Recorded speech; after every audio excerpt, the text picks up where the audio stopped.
Alors, il faut comprendre une chose. Nous, en tant que conseil, il y a des choses qu'on fait, mais évidemment, il y a des choses qu'on ne fait pas. Il y a une limite dans notre action. D'abord, il faut savoir qu'un expert comptable, quand il prête serment, il prête serment pour faire respecter la loi. Ça, il faut le comprendre. Donc, nous, notre action s'arrête à partir du moment où la loi n'est plus respectée. Ça, a priori, c'est ce qu'il faut comprendre. Vous savez, naturellement, le contribuable ne veut pas payer d'impôts. Le monde, on le dit, n'est que volonté de puissance.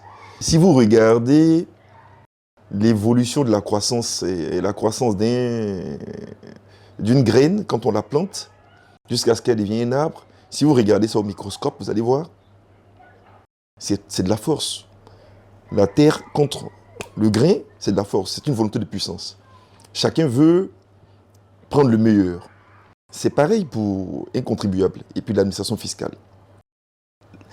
La dernière veut collecter les impôts. La première, donc, qui est le contribuable, veut payer moins d'impôts. Alors, il y a ce qu'on appelle le comportement d'évitement fiscal. C'est un de mes cours que je fais, justement, en Master 1 de banque finance et autres, sur la stratégie fiscale et l'organisation des entreprises. L'évitement fiscal est naturel pour un contribuable. Alors, il y a 3 éléments qui caractérisent l'évitement fiscal. Évitement dans le sens d'éviter, éviter les impôts, ne pas vouloir payer les impôts. Il y a 3 éléments qui caractérisent ça. Le premier élément, c'est la fraude. La fraude se caractérise par plusieurs éléments.